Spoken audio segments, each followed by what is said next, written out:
Si vos clients commencent à vous prendre pour leur banque, vous devez dire stop. Bonjour, je suis Sébastien Knight, entrepreneur libre et chaque week-end, je partage avec vous les aventures de l'entrepreneur du dimanche, c'est-à-dire les difficultés, les échecs et les erreurs que j'ai commises sur le chemin que ça m'a pris pour devenir un entrepreneur libre. Et je partage cela avec vous pour que vous ne tombiez pas dans les mêmes pièges. Aujourd'hui, j'ai la chance d'être en contact régulier avec mes clients afin de les aiguiller dans la bonne direction et de leur éviter de commettre des erreurs coûteuses. Mais ça n'a pas toujours été le cas. Il y a quelques années, j'organisais un programme dans lequel je permettais à des entrepreneurs de se regrouper plusieurs fois par an pour qu'on puisse discuter ensemble de comment aider leur entreprise à atteindre le niveau supérieur. Beaucoup des membres de ce programme ont développé leur activité à vitesse grand V parce que ça leur a permis soit d'automatiser leurs ventes et de diminuer énormément leur temps de travail, soit d'automatiser leurs ventes et d'exploser le volume de ventes qu'ils faisaient, soit de lancer carrément une nouvelle activité et de passer de 0 à 1 million d'euros de chiffre d'affaires en l'espace de moins de 2 ans. Et donc, c'était quelque chose de particulièrement intéressant que l'interaction au sein de ce groupe. Mais certaines personnes de ce groupe ont rencontré des difficultés que je n'ai pas su voir à temps. Voyez-vous, mon idée a toujours été, depuis que j'ai lancé mon entreprise de marketeur français, de ne jamais retomber dans le piège de ce que je détestais le plus dans le coaching en séduction, qui n'était pas du tout la partie séduction, mais en fait la partie coaching. En fait, quand je faisais le coaching en séduction, la chose qui était pour moi la plus désagréable dans ce métier, c'était la partie coaching, c'est-à-dire avoir des gens au téléphone, j'ai fait du coaching téléphonique pendant un temps et j'ai vite arrêté, avoir des gens par exemple au téléphone une fois par mois ou une fois toutes les 2 semaines pour dire bon mais ok, on va discuter de tes objectifs, tes obstacles et ton plan d'action et vous donnez le plan d'action à la personne et ensuite 1 semaine ou 2 semaines plus tard vous l'avez au téléphone à nouveau et vous demandez des nouvelles où est-ce qu'on en est et la personne est au même état qu'il y a 2 semaines et vous dites mais oui mais et ton plan d'action et j'ai entendu cette phrase, la phrase qui m'a fait arrêter de faire du coaching, c'est quand j'ai entendu quelqu'un me dire ah oui mais Sébastien non mais c'était des très bonnes idées que tu m'as données la dernière fois, du coup je me demandais si tu pouvais me donner encore d'autres idées. Ma réponse c'était mais t'as encore rien fait avec ce que j'ai dit la dernière fois, fais ce qu'on a dit quoi, ton plan d'action. Et c'est là que j'ai décidé ok, j'adore faire du consulting, c'est-à-dire faire la partie brainstorming pour aider quelqu'un à créer son plan qui va fonctionner. Et ça, j'en fais encore, je trouve ça génial. Par contre, faire du coaching et devoir faire le point et entre guillemets, vendre de la motivation, pour moi, le métier le plus difficile, j'ai beaucoup de respect pour les coachs sportifs et j'ai fait appel moi-même à des coachs sportifs à une époque. Je trouve que c'est un métier difficile, quoi, parce que vous venez en fait pour dire au gars qui doit faire des pompes 3 fois par semaine, en fait, vas-y, tu sais que tu dois faire les pompes, ben, je vais te faire un programme, tu dois faire des pompes. Fais des pompes, il fait des pompes devant vous et vous repartez. En fait, vous êtes payé pour que les gens fassent devant vous un truc qu'ils n'ont pas envie de faire et que vous les forciez à le faire. C'est un beau métier, mais c'est quelque chose que au bout d'un moment, j'ai dit non, je n'en peux plus, je ne peux pas le faire. Et donc, dans la création de tous les programmes que j'ai créés après pour entrepreneurs, je prenais soin en fait de ne pas me créer cette espèce de handicap que de devoir faire ce côté coaching de « Allô, t'as fait ce qu'on a dit que tu devais faire ?» « Non, j'ai pas fait. » Ben, fais-le. Mais l'inconvénient qu'il y avait derrière ça, c'est que ça ne me permettait pas forcément d'avoir des retours sur ce que les gens étaient en train de faire, justement, ou de ne pas faire par rapport aux conseils que je leur avais donnés. Et donc, pour prendre un exemple concret, j'avais un des membres du programme que j'organisais qui, à un moment donné, s'est retrouvé dans une situation difficile. La situation difficile était la suivante. Il avait lancé un programme relativement haut de gamme dans lequel il avait mis tout son cœur et son âme qu'il vendait à ses clients pour les aider à avoir du succès sur sa thématique. Et donc cet entrepreneur, on va l'appeler Enzo. Donc Enzo avait lancé ce programme avec un peu de succès. Ça lui avait permis de faire entrer pas mal de chiffre d'affaires. Ça lui avait permis aussi de faire une transition vers une étape où avant il vendait son temps contre de l'argent, vers maintenant un nouveau programme où il avait beaucoup moins de temps personnel à livrer dans son produit et donc se libérer énormément de temps.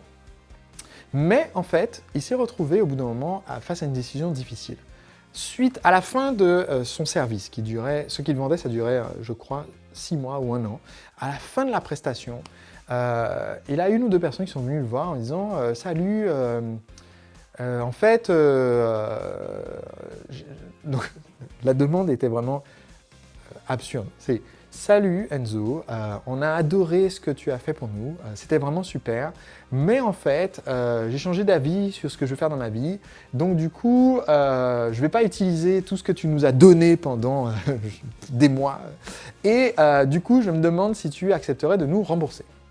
Alors que il n'y avait pas de garantie si vous changez d'avis et que vous décidez de devenir moine bouddhiste, je vais vous rembourser au bout d'un an. Enfin, vous êtes entrepreneur, vous qui m'en regardez, vous vendez un produit ou un service, c'est une chose de faire une garantie de satisfaction, du genre, vous vendez une brique de lait, si la personne trouve que le lait n'est pas à son goût et qu'elle demande à être remboursée, c'est une chose.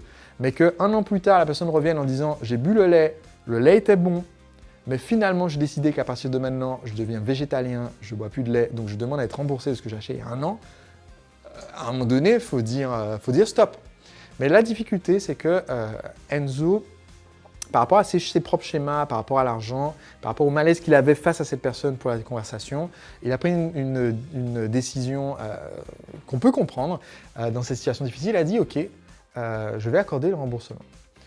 Parce que je ne veux pas que cette personne soit dans une situation difficile à cause de moi, vu qu'elle a changé, qu'elle ne va pas utiliser ce que je lui ai donné comme produit, etc. » Du coup, voilà où se pose le problème.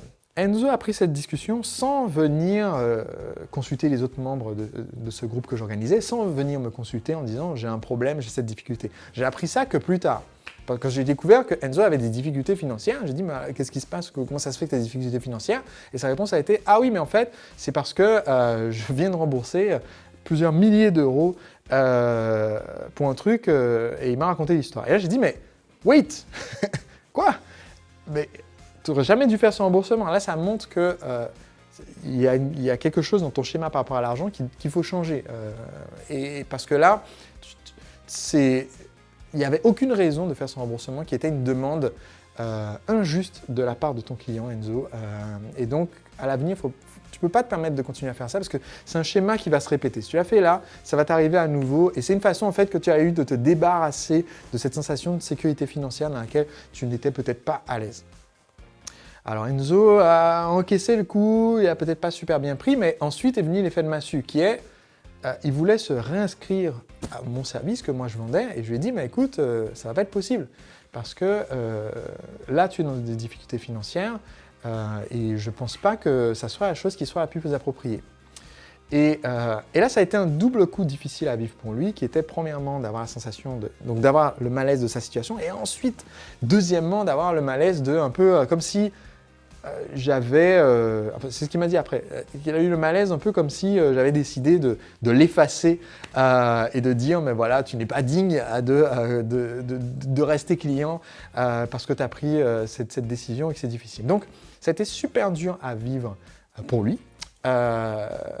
Et ce qui fait que ça a fait l'objet d'un épisode de l'Entrepreneur du Dimanche, c'est que quelques temps plus tard, Enzo, en fait, m'envoie un message pour dire, voilà, finalement, je ne suis pas content. Je dis, comment ça, c'est-à-dire? Et donc, je discute avec lui et il dit, voilà, en fait, j'étais content de toute la prestation que tu m'as fournie pendant, je ne sais pas, ça devait faire 2 ans, je pense.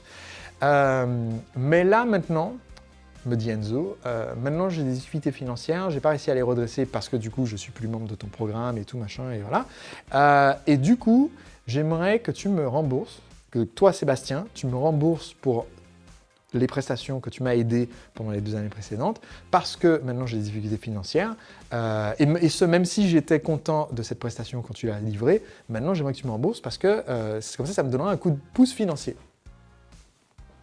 Et j'ai dit, mais attends, le mec, il est en train de me rejouer le scénario que lui, il a vécu et dont il sait que c'était une mauvaise décision d'avoir remboursé ce client qu'il a eu. Il est en train de me rejouer à moi ce scénario. Je lui ai dit, écoute, non. Enfin, je te dis ça avec tout l'amour du monde parce que tu es une des personnes que je préfère au monde, que je préférais. Mais en fait, non. Enfin, c'est pas possible. Premièrement, ça serait une très mauvaise décision de moi, de ma part, financièrement pour moi, c'est une très mauvaise décision, parce que si si je me mets à rembourser des gens qui étaient satisfaits de ce qu'ils ont reçu juste parce qu'après ils ont des difficultés, parce qu'ils n'ont pas demandé des conseils, enfin bref, c'est la porte ouverte à toutes les fenêtres, donc non. Et deuxièmement, je lui ai dit, écoute, mais ce que tu es en train de faire, vu que tu es en train de me rejouer le même scénario, ce scénario, il va être présent dans ta vie, mais toute ta vie, si tu continues comme ça. Donc en fait, même si je décidais de prendre cette mauvaise décision, je serais en train de t'encourager à perpétuer ce cycle sans fin qui fait que tu crois que le monde fonctionne comme ça. Le monde ne fonctionne pas comme ça. Ce n'est pas possible. Tu fais appel à un prestataire ou un fournisseur et tout, tu achètes ta voiture. Tu ne peux pas conduire ta voiture pendant 10 ans, être super content, faire des témoignages disant que tu as été satisfait de ce superbe véhicule. Et ensuite, quand tu veux racheter une nouvelle voiture, dis zut, j'ai pas les sous pour acheter une nouvelle voiture. Je vais retourner voir mon concessionnaire et lui dire salut, j'ai adoré conduire votre voiture pendant 10 ans, mais comme j'ai pas de sous là maintenant, vu que je viens de rembourser des gens que j'aurais pas dû rembourser, j'aimerais que vous me remboursiez, alors que vous ne devriez pas le faire. Non, stop. Donc évidemment, Enzo n'a pas du tout apprécié cette conversation et je lui ai dit, écoute, voilà ce qui va se passer, c'est que de toute façon, on n'arrivera pas à se mettre d'accord. Mais je te dis ça avec tout le tact du monde parce que je pense que d'ici peut-être 1 an, 2 ans, par d'autres apprentissages, peut-être par d'autres mentors, tu auras eu ce déclic qui fait que tu n'auras plus ce schéma qui se reproduit dans ta vie. Du moins, je propose que ça s'arrête maintenant. Et je ne tomberai pas dans ce schéma et je propose que ça s'arrête maintenant et que ça ne se reproduise pas. Et peut-être dans 1 an ou dans 2 ans, tu reviendras sur cette conversation et tu te diras, en fait, c'était pour le mieux. Mais pour le moment, c'est sûr, tu vas me détester, mais c'est comme ça. Et effectivement, je pense qu'il m'a détesté pendant peut-être 1 an et quelques, peut-être 2 ans. Mais après, en fait, on a eu à nouveau une conversation. Et il m'a dit, ouais, voilà, j'ai compris et ça a changé. Et maintenant, sa situation est bien meilleure parce qu'il a complètement changé, je pense, son schéma par rapport à l'argent, ce qui est d'autant mieux pour lui. Mais sur le moment, c'était une conversation difficile et une grosse prise de conscience pour moi. Parce qu'en fait, c'est là que j'ai réalisé que si je remonte en arrière... Donc, je reste convaincu que j'ai pris la bonne décision. Parce que en fait, j'ai pris la décision dont j'ai dit justement à Enzo qu'il aurait dû prendre cette décision et dont je vous dis que vous devez prendre cette décision. À un moment donné, vous devez assumer le fait que vous n'êtes pas une banque. Et surtout, vous n'êtes pas la banque de vos clients fauchés. C'est une bonne chose de proposer une garantie. J'insiste pour que dans vos offres, vous fassiez toujours une garantie de satisfaction. Pour dire aux clients, mais voilà, faites-moi confiance, achetez le produit. Si ça ne vous convient pas, vous pouvez être remboursé dans un délai de 7 jours pour certains, 30 jours pour d'autres, 1 an pour d'autres, peu importe. Mais vous faites une garantie, comme ça vous permet d'être sûr que vous êtes toujours en bon terme avec les gens, parce que même s'ils sont mécontents du produit, ils vous le renvoient, vous les remboursez et tout le monde se sépare dans de bons termes. Mais ça ne veut pas pour autant dire que vous devez devenir une banque. Si vous commencez à recevoir des mails du genre, ça m'est arrivé quand je vendais les DVD de séduction, salut Sébastien, j'aimerais être remboursé, j'ai racheté tes 5 DVD là et j'aimerais que tu rembourses. Je dis, ah ouais, qu'est-ce qu'il y a? Il y a eu un problème? Et le mec me répond, je ne plaisante pas, il me répond, ah non, j'ai adoré les DVD, franchement merci, c'est super. Par contre, j'ai vu que tu proposais une garantie, donc je me suis dit, j'allais essayer. Je dis au gars, non, écoute, c'est une garantie de satisfaction, donc si c'est pas parce que tu n'es pas satisfait, ça marche pas. Hein. Et il a dit, ah bon, bah ok. Mais il faut vous rendre compte, c'est un cas très rare, hein, sur des milliers de clients, j'en ai eu un comme ça, mais de temps en temps, vous allez avoir des demandes qui sont exagérées, des gens qui vont vous dire, mais voilà, en fait, j'ai crevé les pneus de ma voiture et j'ai pas de quoi remplacer, donc je voulais savoir si vous accepteriez de me rembourser la séance de sophrologie, de me rembourser la livraison de légumes que j'ai eue la semaine dernière, bref, des demandes comme ça abracadabrantes, et à un moment donné, vous devez tracer une ligne dans le sable et dire non, stop. Il y a des règles, on a des conditions générales de vente. On propose quelque chose qui est honnête et on demande à nos clients d'être honnêtes avec nous en retour. Et quand vous faites ça, votre vie sera bien meilleure parce que vous respectez les règles. Mais ensuite, dans ma réflexion, j'aime remonter aussi en amont en me disant comment est-ce que je pouvais faire pour que le problème ne se pose pas. Et je me suis rendu compte, en fait, la source de ce problème, à la base, c'est que Enzo a pris cette décision à l'origine qui lui a coûté beaucoup d'argent sans oser poser la question, sans oser me poser la question à quelqu'un de mon équipe. Enfin bref, il n'a pas osé demander à être accompagné dans cette situation difficile qui lui tordait les boyaux. Et je me suis dit, ok, comment est-ce que c'est possible pour moi de faire en sorte que les gens osent dire quand ils sont bloqués ou qu'ils ont une situation qui les empêche de dormir la nuit, sans que ça devienne une relation de coaching où c'est moi qui dois appeler les gens, parce que ça n'aura jamais lieu, parce que je déteste faire ça, et que je ne pense pas que ça soit efficace d'infantiliser les gens. Et donc, ce que j'ai décidé de faire, ça a pris un moment de réflexion, ce que j'ai décidé de faire et que je fais maintenant, c'est que pour les personnes qui sont membres de mon accompagnement, de mon programme La Machine à Vendre, eh bien, on fait un point tous les vendredis. Chaque vendredi, je fais une petite vidéo qu'on poste dans la communauté privée des membres de la formation où je donne des nouvelles de où j'en suis moi et je leur demande, donnez-moi des nouvelles de où vous en êtes, vous. Où vous en êtes de votre feuille de route, c'est-à-dire le document qu'on donne dans la formation qui permet d'avancer étape par étape et où est-ce que vous comptez en être d'ici à la semaine prochaine. Donc ça permet aux gens de célébrer leur succès, de dire où est-ce qu'ils en sont, mais ça permet aussi quand quelqu'un est bloqué ou a des difficultés, qu'ils le disent à ce moment-là, plutôt que de laisser la situation s'aggraver et qu'on découvre 6 mois plus tard que le gars est ruiné parce qu'il a pris une mauvaise décision et qu'il n'a jamais osé poser la question de comment est-ce que je peux prendre cette décision pour être sûr que l'issue soit positive. Donc cette expérience m'a beaucoup appris, m'a permis par la suite quand même de rediscuter avec Enzo et d'éviter qu'on reste froissé ou qu'on reste en froid. Mais voilà, ça m'a permis de découvrir comment trouver ce juste milieu, de permettre aux gens de se signaler s'ils ont des difficultés, sans pour autant tomber dans le fait d'être esclave, de infantiliser les gens dans le suivi de leur progression. On se retrouve dimanche prochain pour un autre épisode des aventures de l'entrepreneur du dimanche.